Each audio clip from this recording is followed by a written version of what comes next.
नीच आदमी होते हैं। ब्रायन लारा, कौन सा? क्लाइव, हाँ भाई साहब बहुत ज़्यादा है। अरे दिख रहा है क्या स्क्रीन ऑनलाइन? कौन सा सीन चलता है? विधि जी,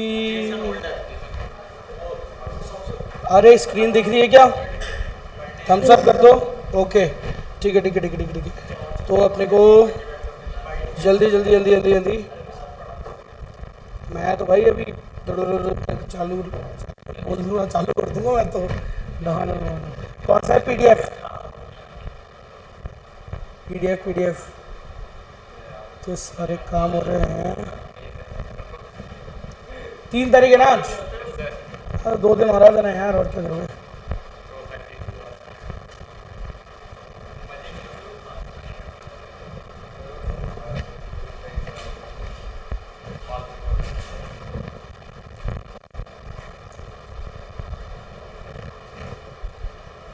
तो स्टैट्स का भी रिवीजन क्लास है।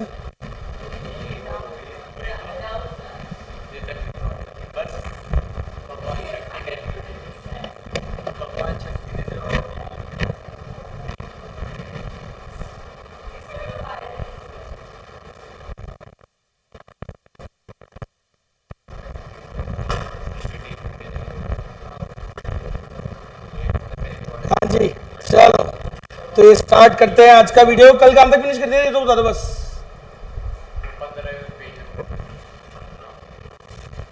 सही बताओ, तुम्हारे बैच होने की मेरी बहुत बड़ी रहती है बस। आज तो गए सारे बस, नेक्स्ट स्टेज पे पहुंच जाए। इस बार ही है यार, टाइम ही ऐसा किया साल में।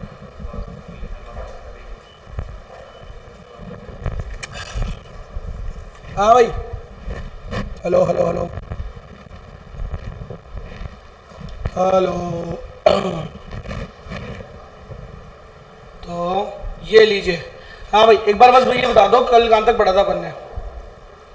वैसे तो हाईलाइटेड वाला दिख जाएगा, मेरे को कुछ याद आ रहा है। 15, हाँ 15 तो मेरे को याद आ रहा है। अच्छा वो, अरे याद आ गया याद आ गया याद आ गया। 99% तो मैं करेक्ट हूँ। यहाँ से पढ़ना है ना? ये हो गया था। मैंने कहा था हाउएवर, सारी चीज़ें करी तो सही उन्होंने, मेजर्स लिए तो सही, लेकिन फिर भी India had a huge fiscal deficit. Not had a, India still has a lot of fiscal deficit. अभी भी हमारा बहुत तगड़ा डेफिसिट है। लिख रहा है ना, देखो ना, अभी भी FY22 के अंदर भी are India's debt average is higher than the world's average of 65%। Debt का एवरेज 65% तक होना चाहिए, एवरेज है हमारा, उससे ऊपर डेट रहता है। तो आप सोचो 35% भी हम रेवेन्यू, हमारा जो टोटल खर्चा है ना हमारे देश का बजट का, उसका 35% भी हम रेवेन्यू खुद नहीं कमा पाते कि भाई टैक्सेस वगैरह से भी हम कमा लें। अभी वेटिंग पॉइंट की भी 100 करोड़ हमारा खर्चा है ना टोटल, तो उसका 35 करोड़ की भी कमाई नहीं है हमारी, तो इसलिए कर्जे लेने पड़ते हैं तगड़े वाले। हाँ भाई चलो चलो चलो चलो चलो। इसके बाद ये जो अगला टॉपिक है, इसको टॉपिक बोलना तो एक मजबूरी सी होगी, टॉपिक नहीं है, हल्का सा एक डायग्राम है जो आपको शो कर रहा है क्या। एक बार मैं रिकॉर्डिंग ऑन कर दूं बस। ओ चालू है। तो टॉपिक का नाम क्या है? क्या? अच्छा मैं कैमरा में ही नहीं आ रहा, मेरे जैसी चीज कैमरा में नहीं आ रही। क्या है यार, फैंटास्टिक आइटम। अलग डाला मेरी तरफ, उधर चला गया।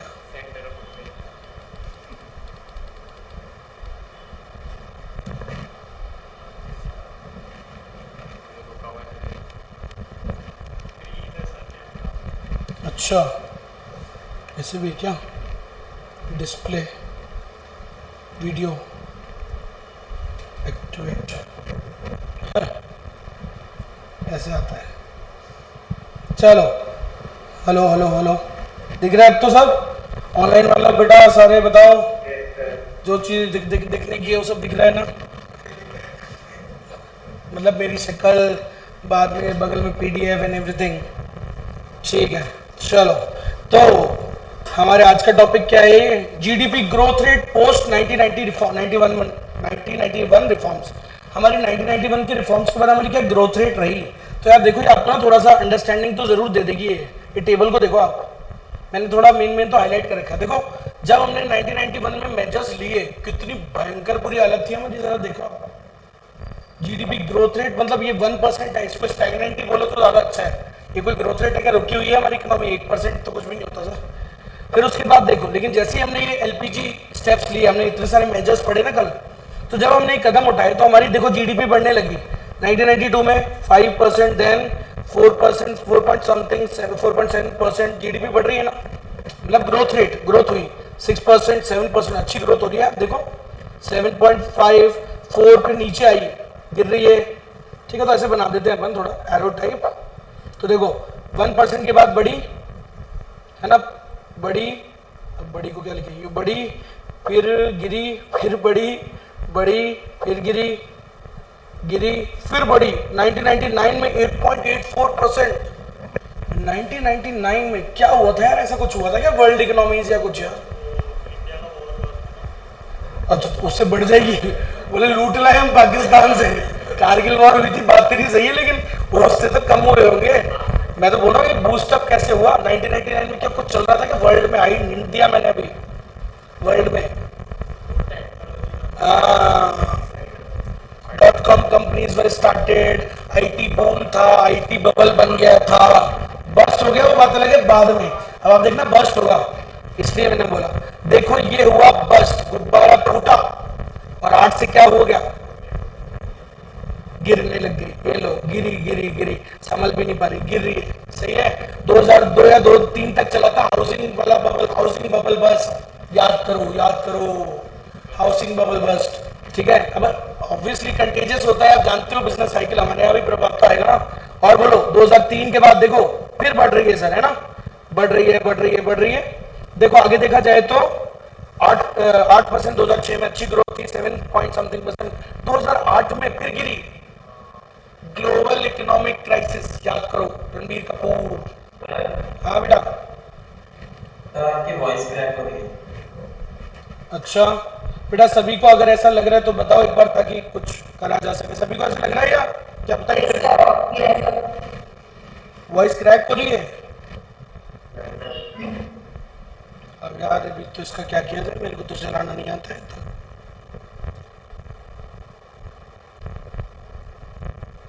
अभी ठीक लग रहा है क्या? अभी ठीक है क्या?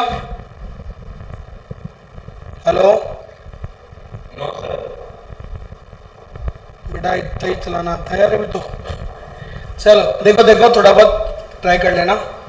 हाँ भाई, तो जैसा मैंने बोला आपको, क्या हुआ ग्लोबल इकोनॉमिक क्राइसिस 2007-8 का। तो देखो सीधे नीचे आ गई, कितना 3% तक, उसके बाद बढ़ रही है 2010, उसके बाद कांग्रेस की सरकारी चल रही थी 11, 12, 13, और तब भी आपकी 5-6% ग्रोथ चल रही है। मेनली आप देखो फिर आया कौन, मोदी जी 7.4%, 7.99, 8.25, 6.79, एवरेज 6 चल रही है। 2019 में थोड़ा सा एक वो हुआ था, हल्का सा डिक्लाइन आया था भाई साहब, जो मेरे हिसाब से क्या था, साइकोलॉजिकल रीजंस थे, बिजनेस कम्युनिटी के मूड की वजह से भी बिजनेस साइकिल्स होती है, मैंने बताया था आपको, ठीक है। और 2020 में तो क्या ही आ गया था सर, देखो कोविड आ गया था, तो कोविड आने की वजह से जीडीपी नेगेटिव में चली गई सर, है कि नहीं। और उसके बाद 2021 में देखो फिर से हमने ग्रोथ करी 8.68, सही है। तो यार मतलब ये ट्रेंड अगर हम एक डायग्राम में देखें तो हल्का सा समझ में आ ही जाएगा सर। मेनली कुछ इतना सारा हमको पढ़ने की जरूरत नहीं है, आपको तो देखो मेन डिक्लाइंस याद रखना थोड़े से, याद है ना। 1999 2000 में वो डिक्लाइन देखो, 2000 का डिक्लाइन कहाँ मर गया, ये रहा, ठीक है। उसके बाद 2008, उसके बाद 2020 का ये नेगेटिव वाला कोरोना की वजह से जो हुआ था, ये याद रखिएगा, और ये फर्स्ट वाला याद रखिएगा, दैट्स इट। बाकी तो एवरेज है सर, ठीक है जी। तो ये ग्रोथ देखी गई। चलो आ जाते हैं हमारे टॉपिक पे, नीति आयोग क्या क्या काम की बातें, ढंग से सुनिएगा, गारंटी 99% श्योर हूं इसके बाहर नहीं पूछेगा। नीति आयोग का पहली बात तो फुल फॉर्म याद रखिएगा, national institute for transforming India, national institute for transforming India. अब कब आया ये याद रखिएगा, 1 जनवरी 2015 को। इसके आने से पहले कौन था, प्लानिंग कमीशन, प्लानिंग कमीशन को रिप्लेस करके क्या लाया गया, मोदी जी क्या लेके आए, नीति आयोग। और ये सोची समझी साजिश तो नहीं बोलूंगा, सोचा समझा प्लान था। प्लानिंग कमीशन को, आज आपको बहुत गहरी बात बता रहा हूं, प्लानिंग कमीशन को पावर्स ज्यादा हुआ करती थी। देखो एक तरफ तो गवर्नमेंट अपना ओपिनियन रखती है कि यार ऐसा ऐसा हम देश में ऐसा होना चाहिए, ये टैक्सेशन होना चाहिए, लेकिन लोगों का जो साथ है, मतलब कह सकते हो लोगों का पॉइंट ऑफ व्यू कौन रखती थी, प्लानिंग कमीशन। इन्होंने प्लानिंग कमीशन को ही, तो देश में एक तरीके से दो पावर्स थी ऐसे समझो, प्लानिंग कमीशन और गवर्नमेंट तो है ही, लेकिन उन्होंने वो एक वाली साइड को बिल्कुल ही डाउन खत्म कर दिया, उसको रिप्लेस कर दिया किससे, एक नया इंस्टीट्यूट दे दिया जिसका नाम था, एक नया संस्था खोल दी जिसका नाम था नीति आयोग, और इसके पास उतनी पावर्स नहीं थी। तो अब आपके खिलाफ बोलेगा कौन है, सोचो ना ये बात। अरे आई के बाद सर में, तो ये भी एक बात आएगी यहाँ पे, क्लियर है सर में आया। चलो तो याद रखिएगा नीति आयोग के बारे में पढ़ रहे हैं, क्या लिखा है, NITI Aayog a bold step, it is a bold step for transforming India. ठीक है, तो याद रखिएगा 1 जनवरी 2015 को आया, किसको रिप्लेस किया इसने, planning commission was replaced by NITI Aayog, full form याद रखिएगा। ठीक है जी, ओके। उसके बाद सर नीति आयोग is also called the think tank of the government, इसको गवर्नमेंट का थिंक टैंक भी बोला जाता है। ऐसा बोला जाता है कि गवर्नमेंट के लिए सोचने वोचने का काम ये करती है, ये थिंक टैंक मतलब एक्सपर्ट्स को बोलते हैं असली में, मैं बोलूं ना। So what is think tank, what is the meaning of think tank, think tank means the experts जो आपको पूरी आपको गाइड करेंगे एक तरीके से, ये वो सरकार के लिए उनको पॉलिसीज बनाने में गाइड करेंगे। थिंक टैंक एक्सपर्ट्स कौन होते हैं, नीति आयोग के अंदर, क्लियर है। तो इस संस्था के अंदर भैया बहुत ऐसे कॉम्पिटेंट लोग बैठते हैं, ऐसे मजाक वाली बात नहीं है भाई साहब। ठीक है सर, और सुनिएगा क्या क्या काम है नीति आयोग का। NITI Aayog will work towards following objectives, क्या क्या काम करेगा, देश में क्या जिम्मेदारी है उसकी। Number 1, to evolve a shared vision of national development priorities. Sir जो जो नेशनल डेवलपमेंट के लिए जो जो प्रायोरिटीज हैं, जो जो सेक्टर्स हैं, उसको इवॉल्व करना with the active involvement of states. ये पूरी प्लानिंग करता है, मतलब एक तरीके से कि भाई कैसे नेशनल डेवलपमेंट की, जो देश का डेवलपमेंट कैसे होगा, क्या क्या प्रायोरिटीज हैं, उन पे फोकस करते हैं। उसके बाद to foster cooperative federalism. Federalism मतलब क्या होता है, सेंटर और स्टेट्स के बीच में कैसे पावर डिस्ट्रीब्यूट होगी, याद करो फिस्कल फेडरलिज्म, रिचर्ड मसग्रे, कैसे। तो सर कैसे सेंटर और स्टेट के बीच में, देखो स्टेट का कंट्रीब्यूशन होना भी बहुत जरूरी है। फेडरलिज्म का यही मतलब होता है कि भाई ऐसा नहीं कि भाई सेंट्रली, स्टेट्स का भी एक्टिव इन्वॉल्वमेंट उस चीज में बहुत जरूरी होता है। तो ये कितना है उसका इन्वॉल्वमेंट रहेगा स्टेट्स वगैरह का, ये सब कौन बताता है, नीति आयोग, मतलब उसको फोस्टर करता है, उन रिलेशंस को और ज्यादा उनका इन्वॉल्वमेंट को बढ़ाता है, क्लियर है। Credible plans at the village level, सुनिएगा, to develop mechanisms to formulate credible plans at the village level. Credible का मतलब भरोसेमंद, तो सर भरोसेमंद प्लान्स बनाता है बेसिक लेवल पर। विलेज लेवल का यह मतलब क्या है, बेसिक लेवल पर सारा क्या बनाता है, बढ़िया प्लानिंग करता है उसकी, है ना, अ स्ट्रॉन्ग फाउंडेशन देता है, ऐसा बोल सकते हैं। ठीक है, और जो मैं हाईलाइट नहीं करे हुए इसका मतलब आपके लिए वो इतना इंपॉर्टेंट नहीं है, आप छोड़ सकते हो बिंदास। तो सुनिएगा क्या काम है नीति आयोग का, to pay special attention to the all sections of society. समाज में कोई भी डिप्राइव्ड सेक्शन ना बचे, ऐसा कोई सेक्शन ऑफ सोसाइटी, समाज का कोई ऐसा हिस्सा ना हो जो वो रह जाए, क्या बोलते हैं, छूटा रह जाए, वहां तक फायदे ना पहुंचे, क्लियर है सरकार के। To design strategic and long term policy, देश के डेवलपमेंट की लॉन्ग टर्म पॉलिसी प्रोग्रेस के लिए सर कौन बनाता है प्लानिंग, ये करता है। और सुनिएगा और क्या काम है नीति आयोग का, to develop a cooperative collaborative community of national and international experts. Think tank बढ़िया क्वालिटी के सर नेशनल और इंटरनेशनल एक्सपर्ट्स को क्रिएट करना और उनके साथ कोलैबोरेट करना और फ्यूचर को विजुअलाइज करना। आज बहुत सारे देशों के लोग थिंक टैंक एक्सपर्ट्स आपस में मिलते हैं और आगे की प्लानिंग करते हैं, कैसे ये वर्ल्ड को और बेटर प्लेस बनाया जा सकता है, ये सब करना। और सुनिएगा और क्या काम है नीति आयोग का, it offers a platform for the resolution of intersectoral and inter departmental issues. सुनिएगा कई बार जो गवर्नमेंट के डिफरेंट डिपार्टमेंट्स होते हैं, इनके बीच में इश्यूज क्रिएट हो जाते हैं, उन कॉन्फ्लिक्ट्स को रिजॉल्व कौन करता है, NITI Aayog. Inter sectoral issues, different sectors of the government या different sectors of the economy, इनके बीच में कई बार कॉन्ट्राडिक्शंस हो जाते हैं, उनको भी रिजॉल्व कौन करेगा? नीति आयोग। तो ऐसे याद रखो, इंटर सेक्टोरल, क्या बोलते हैं आपके डिपार्टमेंटल इश्यूज को कौन रिजॉल्व करता है? नीति आयोग। ठीक है जी। उसके बाद सर टेक्नोलॉजी अपग्रेडेशन पे कौन ध्यान देता है कि देश की कैसे कैपेसिटी को बिल्ड करें, कैसे प्रोडक्टिविटी को बढ़ाएं हम, और टेक्नोलॉजी का कैसे अपग्रेडेशन करें, समझ गए? देश में और इनोवेशंस, टेक्नोलॉजिकल अपग्रेडेशंस कैसे करें, ये सारा कौन करता है? ये सब कुछ नीति आयोग इसके बारे में उसका काम करता है, नीति आयोग। ठीक है, कदम। अब सुनिएगा, द की इनिशिएटिव्स, इसके लिए उसने कुछ कदम उठाए भी हैं क्या, सिर्फ बातें ही करता है सर? तो सुनिएगा, उसने उठाए, ऐसी बात नहीं है। सुनिएगा, इसको अगर आप कभी डिटेल में देखना हो तो आपका एग्जाम होने के बाद जरूर देखिएगा। अगर समझ आता हो तो मैं बोलता भी देखिएगा घर जाके कि वेबसाइट खोलना नीति आयोग की और देखना। तो सर इसके लिए बहुत सारे उसने कैंपेन चलाए, जैसे कि एक लाइफ कैंपेन उसने चलाया है जो अच्छा ये याद रखने वाले हैं सर, क्वेश्चन आएगा। Life campaign is about replacing the use and dispose economy. Sir हमारे इकोनॉमी में क्या है? यूज करो फेंको, रिसोर्सेज को एग्जॉस्ट करते जा रहे हैं। लेकिन सर ऐसे नहीं चलेगा ना, देश फ्यूचर के लिए क्या जरूरी है? लाइफ देना। लाइफ मतलब उसको और रिसोर्सेज को बढ़ाना, सस्टेनेबल डेवलपमेंट और ये सब बातें। तो यूज एंड डिस्पोज इकोनॉमी जो हमारी एक हमेशा सोच रही है, उसको सर रिप्लेस करा किससे? लाइफ एक कैंपेन उसने चलाया जहां पे रिसोर्सेज को बढ़ाने की वो कोशिश कर रहा है। समझ गए? ठीक है। और क्या काम करता है सर ये आपका नीति आयोग? एनडीएपी, इसने एक वो चीज दी, सुनिएगा, NDAP national data and analytics platform. इस भाई थिंक टैंक है ना, एक्सपर्ट्स हैं, तो ये एक्सपर्ट्स डेटा भी प्रोवाइड करते हैं, काय के लिए? एंड इन्होंने क्या किया उसके लिए? ये बनाया प्लेटफॉर्म एनडीएपी, नेशनल लेवल का जो भी आपको डेटा वेटा चाहिए वो आपको बढ़िया सा एक्सेस देंगे। They will give you easy access, whatever data you want for nation related data, जो भी आपको चाहिए ना देश रिलेटेड डेटा, आपको उसका इजी एक्सेस कौन प्रोवाइड करवाता है? एनडीएपी, नीति आयोग का ये भी एक प्रोजेक्ट है। ठीक। उसके अलावा नीति आयोग ने एक कैंपेन चलाया जिसका नाम है शून्य कैंपेन। शून्य कैंपेन क्या है? By accelerating the deployment of electric vehicles.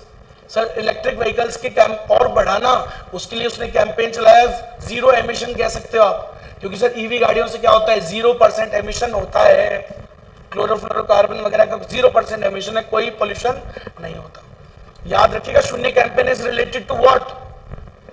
EV. याद रखो ऐसे ना। ऐसे ई अमृत, ये भी एक प्रोजेक्ट है गवर्नमेंट का। It is a one stop destination for all the information on electric vehicles. Electric vehicles कैसी कैसी टेक्नोलॉजी पे काम करते हैं, वो सारी जानकारी आपको कुछ प्लेटफॉर्म पे मिलेगी ई अमृत पर।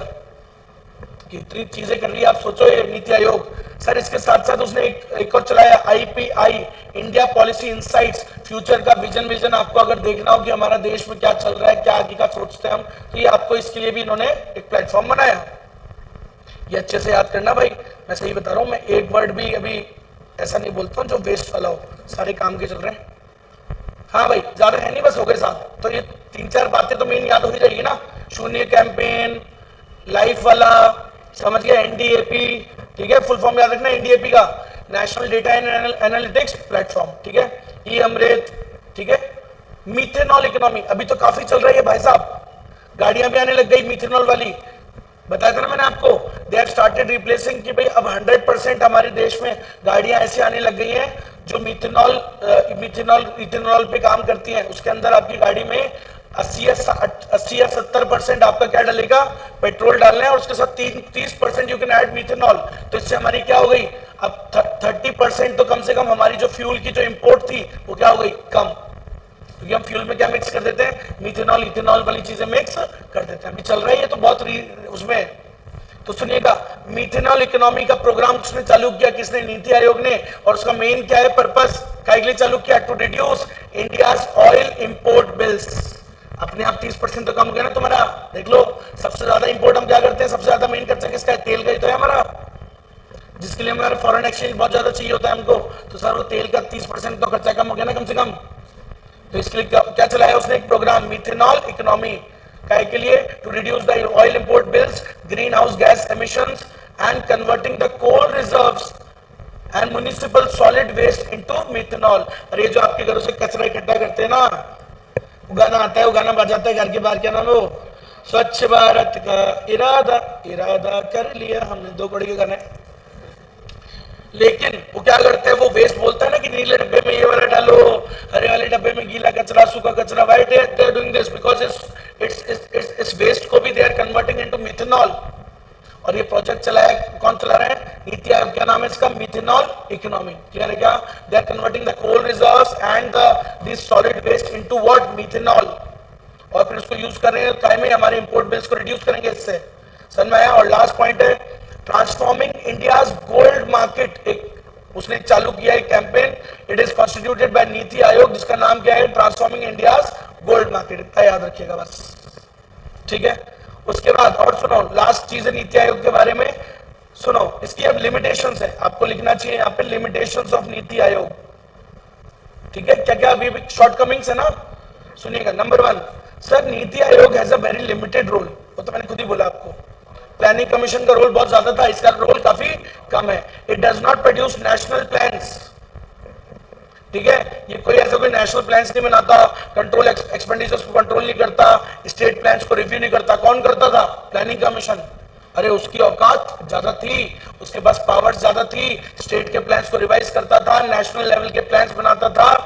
वो 5 ईयर प्लानिंग कौन करता था? कोई तो करता था। The major shortcoming of NITI Aayog is exclusion from the budgeting process. Sir इसका मेजर शॉर्टकमिंग क्या कमी है इसमें? सर ये बजटिंग प्रोसेस के तहत नहीं आता।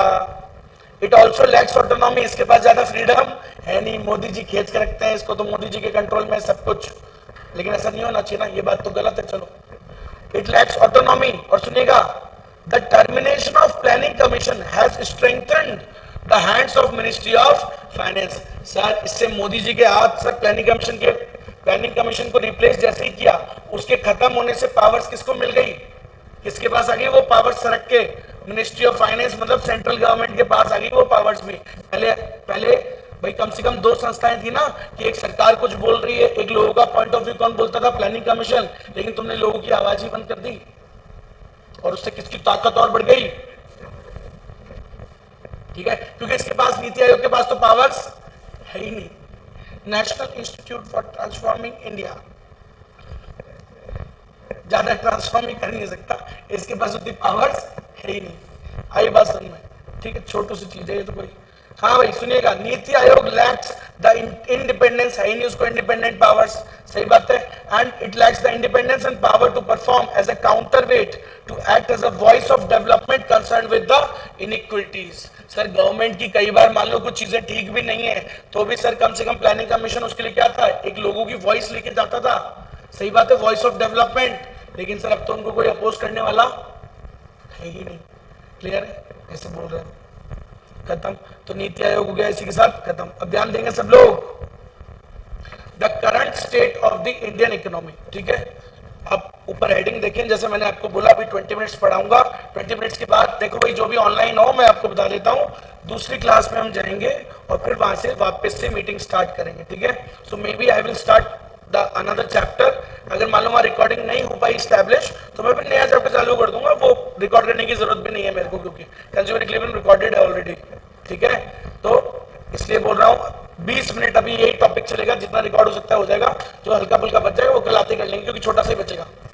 लास्ट टॉपिक है, आखिरी टॉपिक इस चैप्टर का। कौन सा पेज चल रहा है? 18, अभी फिनिश होगा बस। पेजेस मत देखो, पेजेस डर जाओगे फालतू।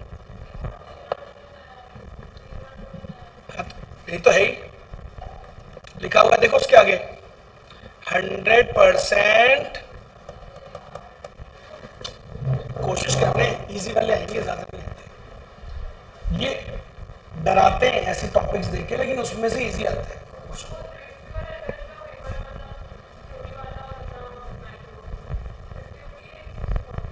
50-50 कर लेंगे, तो कोई टेंशन नहीं, रहो करा देंगे दीदी बस, लेकिन उसको स्ट्रांग रखो।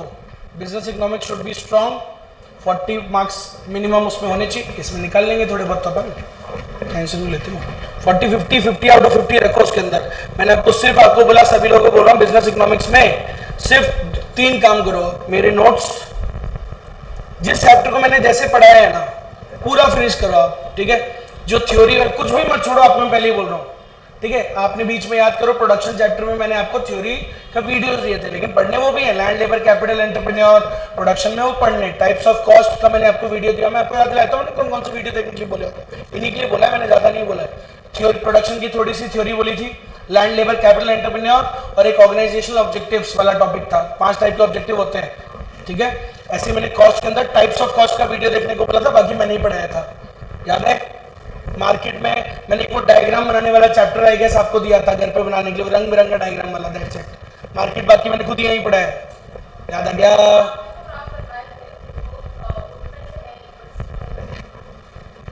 बुक तो छोड़ ही दो, बिजनेस इकोनॉमिक्स में आप फुल फॉलो कर सकते हो मेरे नोट्स, जैसा मैंने पढ़ाया as it is go, plus पहले मेरा मॉड्यूल अच्छे से, उसके बाद प्लस आईसीआई।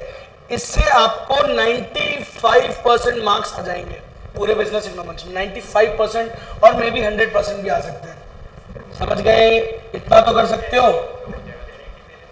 गारंटी भाई मैं पिछले अटेम्प्ट तक देता था, और वो भी पहले दिन बच्चों को, फर्स्ट डे पहले दिन बिठते यही बोलता था कि भाई 90% वही पेपर आएगा जो मैं बोलूंगा, तो वही आता था, और मे बी अभी भी आ जाएगा, बट एक दो अटेम्प्ट तो 2 में लगे है ना, टू अंडरस्टैंड कि ये नए पोर्शन में से कैसे पूछ रहा है। बस तो किसी के साथ तो होता ही है। सुनिएगा, समझ गए बिजनेस इकोनॉमिक्स का खेल? चलो सामने देखो। तो आप इससे डरो मत, इसके डेटा वेटा देख के, क्योंकि इजी आता है, डिफिकल्ट नहीं आएगा। देखो बस पढ़ो, छोड़ो मत, क्या होता है सीरियल के लिए, छोड़ो कुछ भी नहीं, कर सब लोग, चाहे गिरते पड़ते कर लो बस, ठीक है। ये है, कुछ तो आ ही जाएगा। कई बार डिफिकल्ट चैप्टर में से इजी पोर्शन आ जाता है, आपको बता दूं मैं। हाँ भाई, देखेंगे सब लोग। चलो, तो अब लास्ट टॉपिक है हमारे इस पूरे चैप्टर का। टॉपिक की हेडिंग है बड़ी, the current state of the Indian economy. अभी आज हमारी इंडियन इकोनॉमी अभी रियल में प्रेजेंट में कैसी है हमारी इकोनॉमी, तो सर इसको हम समझेंगे। और इकोनॉमी को समझना है तो तीनों सेक्टर्स को समझना पड़ेगा। कौन कौन से इकोनॉमी के 3 सेक्टर्स, प्राइमरी, सेकेंडरी और टर्शरी। तो हमारा अभी लास्ट टॉपिक है, पहले प्राइमरी, फिर सेकेंडरी, फिर टर्शरी। प्राइमरी का मतलब बेसिकली क्या हो गया, agriculture being the most important component, agriculture, pisciculture, floriculture, horticulture, life stocks breeding, cattle breeding, अरे गाय भैंस, दूध गोबर, ये सब इसी के अंदर आ जाता है। एनिमल हस्बेंड्री, पशुपालन, समझिए ये सब इसी में आ जाता है। Pisciculture and everything is in this, ठीक है। और प्रोसेसिंग भी, food processing is also in this. Agro based industries को बोलते हैं, समझिए। पहले आलू उगाएगा, फिर आलू से चिप्स बनाएगा, सोना नहीं बनाएगा, बावला नहीं है, समझे ना। राहुल गांधी समझ रखा है, आलू डालूंगा सोना निकालूंगा, भाई साहब पता नहीं कहां से डाल रहे, कहां से सोना निकाल। चलो let's start the current state of the Indian economy. याद रखिएगा 16 मिनट है हमारे पास, 16 मिनट बस, ध्यान देना। Number 1, primary sector. Primary sector बता दिया हमने क्या क्या होता है इसके अंदर। देखो नंबर 1, प्राइमरी सेक्टर में agriculture is the largest source of livelihood. अब आप खुद देख लीजिएगा, मेरे को इसको पढ़ाने में क्या है, मैं कुछ लाइन अभी क्या बताऊं। Agriculture is the largest source of livelihood in India. क्या मतलब होता है इसका? इंडिया में पैसे कमाने का सबसे बड़ा जो ऑक्यूपेशन है वो क्या है इंडिया में? Agriculture is the largest source of livelihood. And सुनिएगा, टिल द 1960s, लेकिन हम सुनिएगा, till the 1960s India was a food deficient nation. हम खाने दाने के लिए भी मोहताज थे। याद करो, अमेरिका हमारे मजे ले रहा था, है कि नहीं? बोला वो नहीं दूंगा तुम्हें, फूड ग्रेन्स नहीं दूंगा, निकलो पाकिस्तान से। सही बात है। और हमने कई बार वो पाकिस्तान को माफ किया उस चक्कर के अंदर, ठीक है। अब नहीं डरते, हम नहीं डरते, सुनिएगा। लेकिन आज की डेट में sir, world largest producer of milk हम कौन है? Largest producer of milk, pulses, jute, spices, ठीक है sir. India is the largest producer of milk, pulses, दालें, jute, spices. And India is the largest area, not the largest producer, largest area planted under wheat, rice and cotton. I am not saying that India is the largest wheat producing country. No, it is not. लेकिन हाँ, हमारे देश की जितनी जो land होती है ना, उसमें वर्ल्ड में सबसे ज्यादा लैंड किसकी जमीन पे उगाया जाता है? ये जो गेहूं, चावल और कॉटन, सबसे ज्यादा लैंड हमारे वाले पे उगाया जाता है। हाँ, उससे प्रोडक्टिविटी ज्यादा नहीं आती, लेकिन उगाते तो हम ही ज्यादा है। अब वही बात समझ, the area land under cultivation सबसे ज्यादा हमारा है, ठीक है। इट इज द, क्योंकि भाई चाइना वाले तो क्या है, एक छोटे से प्लॉट में ज्यादा उगा लेते हैं, there productivity per hectare is more, समझ गए, छोटी सी जगह पे ज्यादा बना लेते हैं, हम बड़ी जगह, सबसे ज्यादा जगह पे हम ही लगा रहे हैं, लगा हम रहे हैं, लेकिन प्रोडक्शन उतना नहीं होता है। ठीक, चलो आगे आगे आगे next. India is the second largest producer of fruits, vegetables, tea, farmed fish, cotton, sugarcane, wheat, rice, cotton and sugar. Producer की बात करें तो सेकंड लार्जेस्ट प्रोड्यूसर है हम, ठीक है। और सुनिएगा, Indian food and grocery market is the world sixth largest with retail contributing 70% of the sales. India का ग्रोसरी मार्केट करीबन कितना है, वर्ल्ड में सिक्स्थ लार्जेस्ट है हमारा ग्रोसरी मार्केट, समझ गए। And India has the world's largest cattle herd, buffaloes, buffaloes का भी सबसे ज्यादा हमारे पास हर्ड है, नॉट काउज, बफेलोज। चलिए आगे नेक्स्ट, उसके आगे, so according to the latest estimates 47% of India's population is directly dependent on agriculture for living. Today 47% is the ratio. पहले के टाइम पे याद करना कितना था, 75% हमारी जनता, मोर देन 75% अंग्रेजों के टाइम पे हम किस पर क्या करती थी, एग्रीकल्चर। धीरे धीरे इसका प्रपोर्शन रिड्यूस हो रहा है, क्योंकि हम जो दूसरे सेक्टर्स हैं, इंडस्ट्रीज, टर्शरी, उन पे जा रहे हैं, धीरे धीरे एग्रीकल्चर को लोग छोड़ रहे हैं, तो इसलिए इसका जो योगदान है जीडीपी के लिए वो कम होता जा रहा है, ठीक है, आधे से भी कम हो गए। ठीक है भाई, आगे बात करते हैं। हाँ, फिर भी एक लाइन और ये याद रखिएगा, एग्रीकल्चर का कंट्रीब्यूशन क्या है जीडीपी में, इट कंट्रीब्यूट्स अराउंड कितना परसेंट, 18.8%, समझ गए। एग्रीकल्चर का योगदान क्या है जीडीपी में, अराउंड 20% तक एवरेज मान लो आप, 18-20% का एवरेज, ठीक है। आगे उसके बाद ही बीच का छोड़ दो, आप कोई दिक्कत नहीं है। अब हम बेसिकली क्या पढ़ने वाले हैं कि गवर्नमेंट ने क्या क्या मेजर्स लिए इसके लिए, तो वो ये नीचे भी कवर हो जाएंगे, इसलिए ऊपर बीच में ऊपर छोड़ रहा हूँ, वो ऊपर जो छोड़ रहा हूँ ना, और यहाँ कवर हो रहे हैं इसलिए छोड़ दिए, ठीक है। चलिए, तो ये रहे, यहाँ से पढ़ेंगे, यहाँ से।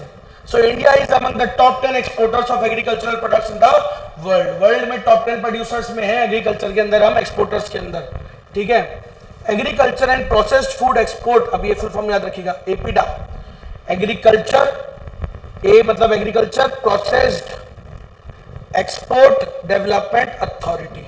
तो भाई हमने एक बना रखी है एक अथॉरिटी जिसका नाम है agriculture and processed food export development authority. ये फुल फॉर्म इंपॉर्टेंट है, याद रखिएगा। क्या काम है इसका, हमने ये बनाई है गवर्नमेंट ने, it is interested with the responsibility of export promotion of agricultural products. हमारे देश के एग्रीकल्चर प्रोडक्ट्स को प्रमोट करने के लिए, विदेश में और ज्यादा प्रमोशन करने के लिए क्या बनाई हमने, एक अथॉरिटी बनाई है जिसका नाम क्या है, agriculture and processed food export authority development authority. Clear है, याद रखिएगा, इंपॉर्टेंट है। चलो, इसके साथ साथ गवर्नमेंट ने और भी बहुत सारे कदम उठाए हैं सर, एग्रीकल्चर ट्रेड को और लिबरलाइज किया है, बहुत सारे मेजर्स उठाए हैं, जैसे कि एग्जांपल सुनिएगा, it has allowed 100% FDI in marketing of food products.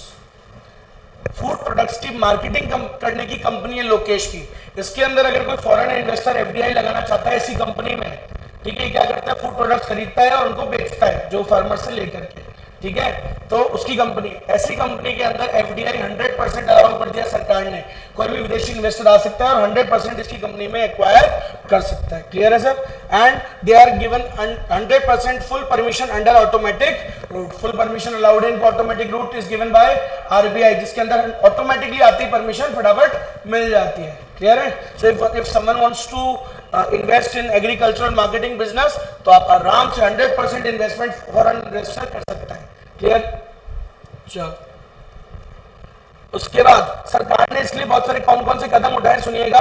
Number 1 sir, MSP तो आप जानते ही हो, अरे सही है क्या। पहली बात तो income support to farmers through PM Kisan योजना।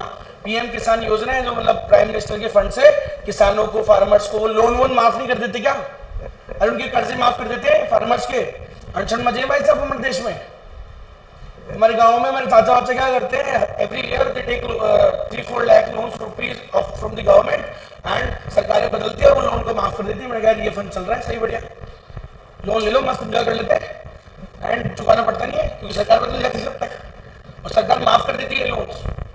हमारे देश में कुछ थोड़ा एक्सेसिवली इसको थोड़ा ज्यादा ही वो करते हैं, कुछ होता नहीं, बच्चे को ज्यादा ही लाड़ वाड़ करते हैं ना किसी एक बच्चे को, वैसे ज्यादा कुछ करते हैं पैम्पर इसको, एग्रीकल्चर सेक्टर को। हाँ भाई सुनिएगा, आज कौन छोड़ दे अपना एक लोन, 10,000 रुपए 50,000 की लोन के लिए परेशान करने लग जाते हैं, समझ रहे हो। वहां पे आप देखो आराम से माफी चल रही है भाई सब अनशन।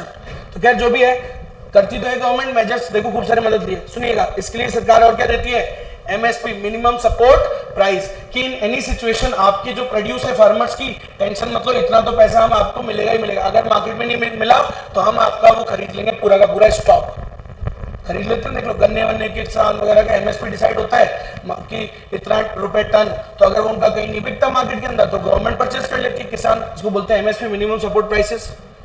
And minimum support prices are 1.5 times the cost of production. सोचो अगर मान लो आपकी लागत है 100, उसका 1.5 गुना कर लो, 150 रुपए की एमएसपी दे रही है सरकार यार, मिनिमम है। सोचो यार, और क्या चाहिए आदमी को, 50 जितने लागत है उसका 1.5 गुना, तो इसका मतलब 50% मार्जिन रख रही है गवर्नमेंट यार, कितना बढ़िया है। चलो ऊपर से याद रखना बेटा, ज्यादा नहीं, आप भी समझ रहे हो कि इसमें रट्टा मारने वाला ज्यादा नाटक नहीं, सिर्फ पहचानना है कि ये था या नहीं था, फोटोग्राफिक मेमोरी होनी चाहिए, ठीक है। बोला हाँ यार ये पढ़ी तो थी। पीएम किसान योजना, एमएसपी, और क्या देती है सरकार, सर इंस्टीट्यूशनल क्रेडिट प्रोवाइड कराती है एग्रीकल्चर सेक्टर को, मतलब फंड्स लोन वोन दिलवाती है कंसेशनल रेट्स पर, समझ गए। और सर इसलिए गवर्नमेंट ने क्या बनाया, एक और launch of national mission for edible oils को और बढ़ाने के लिए, क्योंकि क्या हो रहा है वर्ल्ड के अंदर कैंसर वैंसर बहुत बढ़ रहा है बिकॉज ऑफ दैट। कौन सा ऑयल हम खाते हैं वो, अरे वो व्हाइट वाला refined oil, palm oil, refined oil, I have said multiple times. देखो जब से मुझे पता लगा तो मैं तो चीजें थोड़ी कंट्रोल करता ही हूँ, आई एम नॉट, मतलब जब से पता लगा था कि वही कोल्ड ड्रिंक में इतनी चीनी होती है ना, तब से मैंने तो उसको सब्स्टिट्यूट करना चालू कर दिया। अब पहले मैं मतलब पूरी इतनी पी जाता था, अब तो मैं कभी पीता भी हूँ ना तो मैक्स टू मैक्स एक गिलास कभी ऐसी गला ठंडा करने के लिए पी लिया, अदरवाइज नहीं पीता मैं। उसके सब्स्टिट्यूट पी लूंगा, फिर मैं कोल्ड कॉफी पी लूंगा, जूसेस पी लूंगा, I will have that, shikanji P लूंगा, वो नहीं पीऊंगा।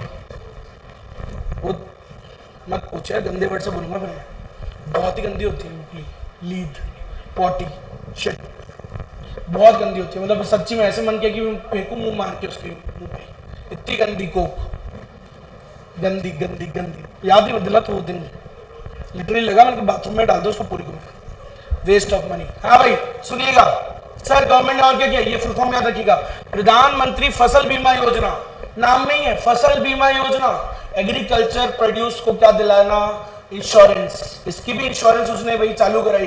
यार आप भी अपनी ये जो देखो अपन हर चीजों को इंश्योर कराते हैं, तो सर फसल का भी बीमा कराना, इसके लिए एक प्रोग्राम लॉन्च किया, नाम क्या है भैया याद रखना, पीएम मतलब प्रधानमंत्री फसल बीमा योजना, ठीक है जी।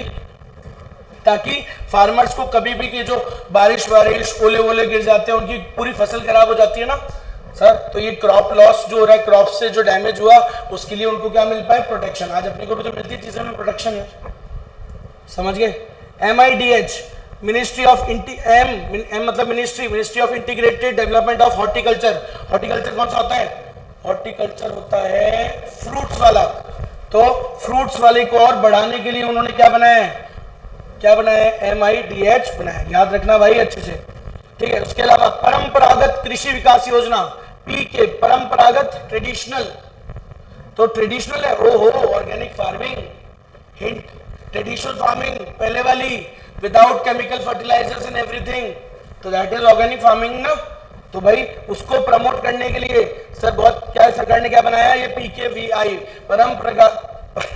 परंपरागत कृषि विकास योजना, ठीक है जी, ताकि to boost up the organic farming, वापस से वो पुराना जमाने वाली फार्मिंग लाने के लिए, क्योंकि वो कैंसर फ्री है ना, उससे कैंसर नहीं होते।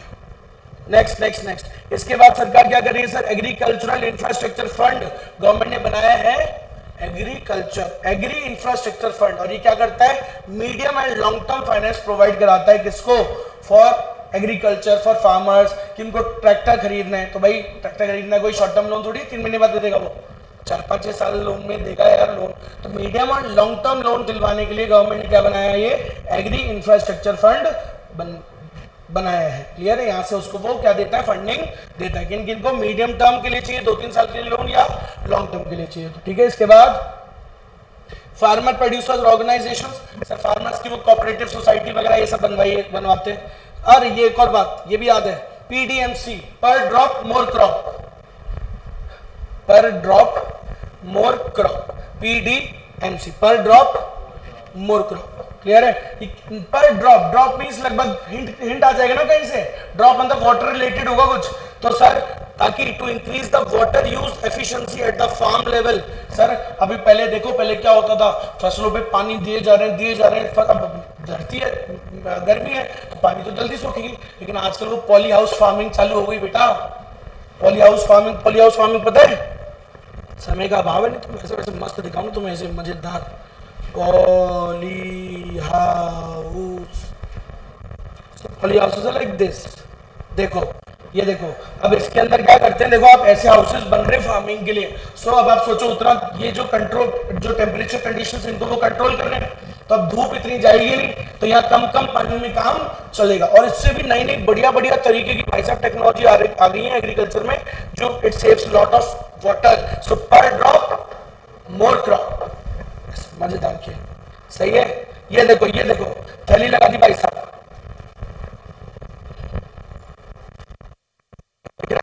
ये नीचे ना फसल लगाई, फसल के ऊपर थैली लगा दी। अभी कम पानी एब्जॉर्ब करेगी, इसका मॉइस्चर बना रहेगा कम पानी में भी। और इसके अंदर क्या होता है, छोटे छोटे पाइप्स होते हैं, उसमें थोड़ा थोड़ा छेद कर देते हैं, और ये हर प्लांट में वो पानी पहुंचता है, और कम पानी में काम हो जाता है। पर ड्रॉप मोर क्रॉप, मिल जाएगा हिंट। Okay next. उसके बाद सरकार ने एक और फैसिलिटी सुविधा चालू करी सर, ई नाम पोर्टल। ये पूछ सकते हैं ई नाम क्या है। देखो यार, एग्रीकल्चरल प्रोडक्ट्स के लिए कोई ना वो, देखो वैसे तो फिजिकल मंडीज है, सब मंडियों में जाना पड़ता है। अगर तुम फार्मर्स हो, अपना प्रोड्यूस बेचने के लिए कहाँ जाओगे, मंडियों में जाओगे, बड़ी बड़ी मंडीज में, है ना। You will take your product produce in the trucks and load it and go to the mandis physically. लेकिन सर आज की डेट में सर हर चीज ऑनलाइन है सर, ऑनलाइन। अभी एक बात बताओ, मुझे किसी मंडी में सामान बेचना है, इसके लिए मैं पहले जाऊं इतनी दूर 300-400 किलोमीटर, मान लो सही रेट नहीं मिले, फिर वापस भी नहीं ला सकता क्योंकि खराब हो जाएगा प्रोड्यूस। लेकिन इसके लिए सर गवर्नमेंट ने क्या चालू किया, एक online portal for like it's a virtual market, ठीक है, जहां पे you can sell and purchase the what agricultural produce. तो इट्स अ ऑनलाइन पोर्टल जहां पर आप खरीद बेची चलती है, मंडियों में फिजिकली जाने के बजाय आप इनका भी फायदा उठा सकते हो, यहाँ पे भी सेलिंग कर सकते हो। सोचो मुंबई के मार्केट में यू कैन सेल यहाँ पे बैठे बैठे, डील हो गई ना कम से कम, सिंपल है। अरे क्लियर है क्या? तो इसका हिंट मैंने आपको दे दिया, याद रखिएगा। ई नाम क्या है ये, it is a pan India electronic trading portal for agricultural commodities. It is unified national market. पहले क्या होता था भाई, अगर आप राजस्थान के फार्मर हो, ज्यादा से ज्यादा किधर जाओगे आप बेचने, राजस्थान के एरिया के आसपास की मंडियों में बेच लोगे, हल्का फुल्का एमपी तक पहुंच जाओगे थोड़ा बहुत, that's it. You can't sell to पूरा देश तक तो नहीं है ना आपका एक्सेस। तो सर इसकी मदद से आपको कहां तक एक्सेस मिल गया, पूरे देश का access. Someone sitting in suppose Mumbai can buy और प्रोड्यूस, राइट। देख लो, बोला हम पूरा ट्रक मंगा लेंगे आपसे, समझ गया, पोर्टल से, ट्रेडिंग पोर्टल है। ओके उसके बाद गवर्नमेंट ने क्या चलाई, किसान रेल, ताकि लॉजिस्टिक्स कॉस्ट कम हो जाए, किसकी, फार्मर्स की, किसान रेल। अब सोचो ट्रकों में लोड करेंगे यार, ट्रकों की तो कॉस्ट ज्यादा लगेगी, सरकार ने मालगाड़ी चलवा दी खुद की यार, बोले यार इससे ले जाओ, तुम दूर दूर बेच सकते हो, सस्ते में बेच सकते हो, तुम्हारा लॉजिस्टिक ट्रांसपोर्टेशन कॉस्ट क्या हो गया, कम होगा। इसके अलावा सरकार ने सर एक स्टार्टअप इकोसिस्टम बनाया है, creation of startup ecosystem in agriculture and allied sector. Sir agriculture वगैरह में भी स्टार्टअप्स वगैरह को सरकार प्रमोट करती है। देखा होगा तुम यार, वो शार्क टैंक में आते कितने क्रेजी हो जाते हैं सारे के सारे, वो सब कोई एग्रीकल्चर से रिलेटेड आता है ना, जैसे कोई किसान विसान आता है, कोई छोटी सी मशीन बनाए, कितना एक्साइटमेंट शो करते हैं वो लोग। अरे टाइम दिखा रहा है, हो गया टाइम, ऐसे बोल मेरे को बोलना तो मैं तो बंद करूंगा। अच्छा रुक जाओ, तो अभी तक तो कोई है नहीं, रुक जाओ तो 5 मिनट, कितना बच्चा है। ओह एक बार रुकते, एक बार खींच के देखते हैं, ये वाला खत्म हो जाए ना एग्रीकल्चर वाला। हाँ भाई चलो, ये सब समझ में आया सबको। ये क्या थे, सरकार ने जो जो कदम उठाए थे, किसके लिए, एग्रीकल्चर के लिए, ठीक है। अल्लो फटाफट से देखना बेटा, फुल जोश के साथ। Last, despite these phenomenal increase in output of both food crops and commercial crops, Indian agriculture faces many issues. आज भी सर इंडियन एग्रीकल्चर में काफी कमियां हैं, अभी भी बहुत परेशानी है इंडियन एग्रीकल्चर सेक्टर्स में, बहुत सारी अभी भी ड्रॉबैक्स या शॉर्टकमिंग्स हैं।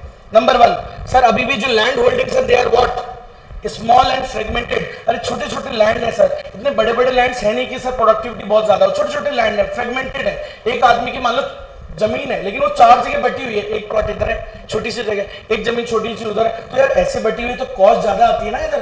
लेकिन अगर सोचो एक जगह जमीन इकट्ठी हो, कंसोलिडेटेड हो एक ही जगह, तो यहाँ पे प्रोड्यूसर की कॉस्ट क्या आएगी, कम आएगी। समझ गए, ऐसे होता है। तो लेकिन सर हमारे यहाँ ऐसा है नहीं ना, the farmers are very poor, so they have small, first of all land holdings are small and second of all वो क्या है, फ्रेगमेंटेड है, बटी हुई है, थोड़ी इधर थोड़ी उधर थोड़ी उधर, ऐसे दूर दूर, तो कॉस्ट ज्यादा आती है ना प्रोड्यूसर की भाई।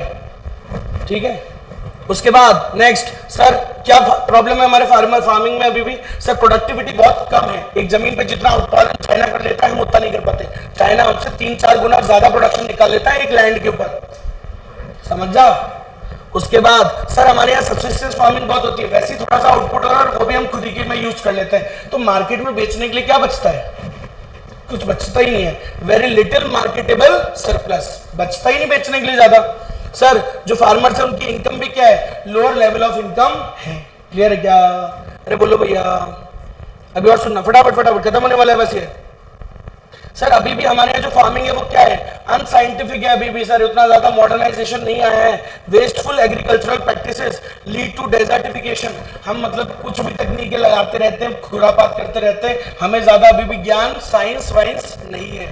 क्लियर है, तो अभी भी हम अनसाइंटिफिक तरीके यूज करते हैं, इसकी वजह से हमारी सॉइल क्या हो जाती है, खराब हो जाती है, लैंड डिग्रेडेशन हो जाता है ना, डेजर्टिफिकेशन, बंजर हो जाती है जमीनें। समझ गया क्या।